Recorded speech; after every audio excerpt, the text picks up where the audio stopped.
আমাদের এতগুলো বন্ধুর মাঝখান থেকে একটা বন্ধু যে হঠাৎ করে হারিয়ে যাবে, হঠাৎ করে যে দুনিয়া ছেড়ে চলে যাবে, আমরা কেউ ভাবতেই পারি না।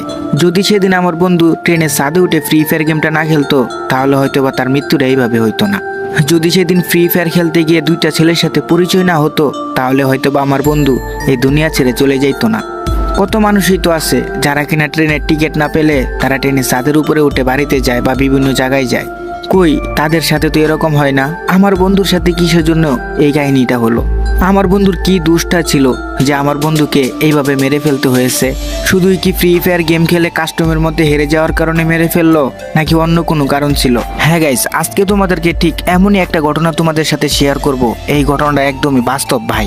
আমি ভাবলাম আমার বন্ধুর সাথে যে ঘটনাটা ঘটছিল ওইটাও গাইস তোমাদের সাথে আমি শেয়ার করে দিই। কারণ ভাই তোমরা আমাকে অনেকেই কমেন্ট বক্সে বলছিলা যে ভাই এরকম ঘটনা আরো চাই, কিন্তু আমি কোনো কন্টেন্টই পাচ্ছিলাম না বা কোনো ঘটনাই খুঁজে পাচ্ছিলাম না। তো হঠাৎ করেই মনে পড়ে আমার সেই বন্ধুর সাথে দুর্ঘটনাটা, যেটা ভাবছি তোমাদের সাথে শেয়ার করে দিই।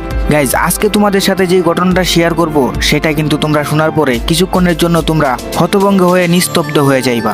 এই ঘটনাটা শোনার পরে তোমাদের বন্ধু বান্ধবের প্রতি আরো ভালোবাসা জেগে উঠবে। আর তোমরা এটাও বুঝতে পারবা এতগুলো বন্ধুর মাঝখান থেকে যদি একটা বন্ধু হারিয়ে যায় কতটুকু কষ্ট লাগে। তো চলো গাইস, মূল ঘটনায় আমরা চলে যাই। কিন্তু ভাই তার আগে তোমাদেরকে ছোট্ট একটা অনুরোধ করব, আজকের ভিডিওতে লাইক কিংবা কমেন্ট কিংবা সাবস্ক্রাইব আমি কিচ্ছু চাই না ভাই। আমি শুধু তোমাদের কাছ থেকে একটা জিনিসই অনুরোধ করে চাইতেছি, আমার ভিডিওটা একটু শুইনো, ঘটনাটা একটু শুইনো, তাহলে অনেক কিছু বুঝতে পারবা। ভাই লাইক আর কমেন্ট দিয়ে কি হইব?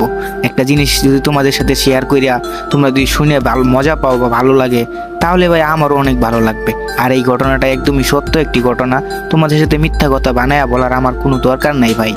দেখো গাইস, উপরতে একজন বসে আছে, এই দুনিয়ার মালিক। কি হবে একটা মিথ্যা কাহিনীকে সত্য বানিয়ে তোমাদের সাথে শেয়ার করা? তো যাই হোক গাইস, এত কথা বাদ দেই, চলো আমরা মূল ঘটনায় চলে যাই। গাইস, আমার বন্ধুর সাথে যে ঘটনাটা ঘটছিল ওইটা কিন্তু 2020 সালে হয়েছিল। আমার বন্ধুর ফ্যামিলিটা অনেকটাই বড় একটা ফ্যামিলি। আমার বন্ধুর ভাই ছিল 5 জন, বোন ছিল 2 জন। ছোট 2 বোন ছিল, বড় 4টা ভাই ছিল সেই বন্ধুর।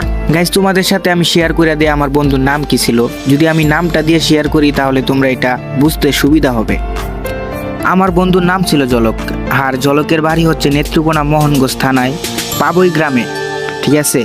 তো আমার বাড়ি হচ্ছে নেত্রকোনা মোহনগঞ্জ পাবই গ্রামেই, মূলত আমার নানির বাড়ি ওইটা। ছোটবেলা থেকে আমি নানির বাড়ি থেকেই বড় হয়েছিলাম।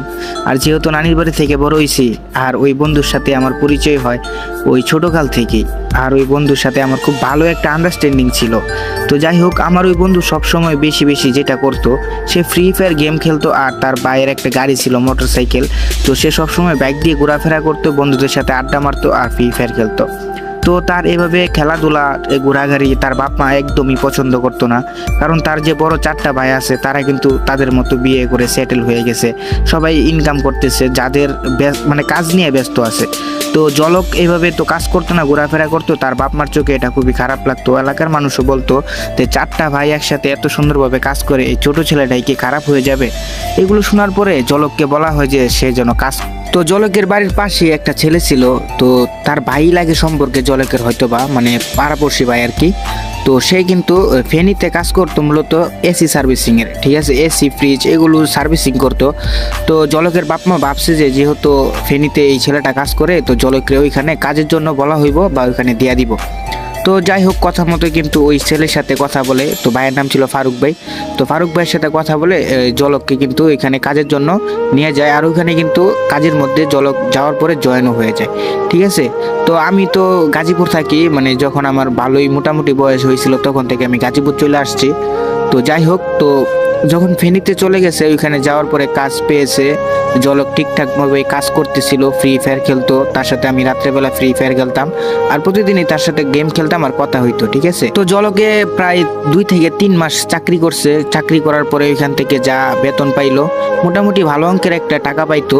ধরো 10,000-এর উপরে বেতন পাইতো, মানে 15,000-এর উপরে পাইতো প্লাস আর কি। তো এরকম বেতন পাওয়ার পরে ওই টাকা থেকে বাড়িতে বাড়িতে কিছু আর খরচের জন্য রাখতো, মূলত থাকা খাওয়ার জন্য। তো এভাবে প্রায় 3-4 মাস টাকা পাঠাইছে, চাকরি করছে অনেক দিনই। তো ঈদের কিছুদিন আগে আগে সে যেহেতু বাড়িতে যাবে, ঈদের আগে আগে, তো ঈদের আগে আগে কোনো টাকাই বাড়িতে পাঠায় নাই। সে একদমই চিন্তা ভাবনা করছে বেতন পাওয়ার পরে যতগুলো টাকা হবে সবগুলো টাকা দিয়ে বাপ মার জন্য কাপড় চোপড়, ছোট বোনের জন্য কাপড় চোপড় কিনে একবারই বাড়িতে যাবে, সে ওই নিয়ত করেছিল। তো জলক বন্ধু আমার সবার জন্য কাপড় চোপড় কিনছে, তার নিজের জন্য কাপড় চোপড় কিনছে, আর আমাদের সাথে ফোনে কথা বলছে যে মামা আমি তো বাড়িতে আসতেছি, তো তোদের জন্য কি কি আনবো বল। কারণ ভাই আমরা একটা মানে অন্যরকম একটা নেশে আছি, স্মোকিং করি যেহেতু। তো সে কিন্তু আমাদের জন্য মোটামুটি জিনিস আনছে আর কি, যে ও বুঝতে তো পারতেছে। যাই হোক, তো এরকম আনার জন্য সে আমাদেরকে বলে আর কিনছিল, ঠিক আছে। তো যাই হোক, তো কাজ শেষে মানে ঈদের 2 দিন আগে কাজটা শেষ করে সে মার্কেট সবকিছু করছে কমপ্লিট। তো এখন সে বাড়িতে যাবে। তো তার যে এই যে ভাই ছিল ফারুক, সে আর বাড়িতে যাবে না, কারণ সে যেখানে কাজ করে তো সে একটা মোটামুটি ভালো একটা পজিশনে আছে, তার বাড়িতে যাওয়া বেশিরভাগই হয় না। তো ফারুক ভাইয়ের যে এলাকা, ঠিক আছে, আর জলকের এলাকা একই এলাকা, মানে পাশের বাড়ি থেকে পাশের বাড়ি আর কি এরকম। তো জলকের বাড়ির পাশে যে আরেকটি ছেলে ছিল, সেও কিন্তু জলকের সাথে কাজ করতো, মানে জলক কাজে আসার 2-3 মাস পরে হয়তো ওই ছেলেটা আসছিল জলকের সাথে কাজ করার জন্য, ঠিক আছে। তো ওই ছেলের নাম ছিল তোমার মহসিন। তো মহসিন আর জলক যেহেতু একই গ্রামের, একই পাড়ার, একই বাড়ির পাশেই বাড়ি, তো তারা চিন্তা ভাবনা করছে একসাথে বাড়িতে যাওয়ার জন্য। তো জলকে আর মহসিন তারা দুইজন বাড়িতে যাওয়ার জন্য রেডি হয়ে গেছে। তো তারা এখন টিকিট কাটার জন্য স্টেশনে গেছে, ঠিক আছে। তো ঈদের 2 দিন আগে তো স্টেশনে গেছে, যাওয়ার পরে দেখে যে একটা সিটও নাই, সবগুলো টিকিট বুকিং হয়ে গেছে, মানে কোনো সিট নাই ট্রেনের মধ্যে।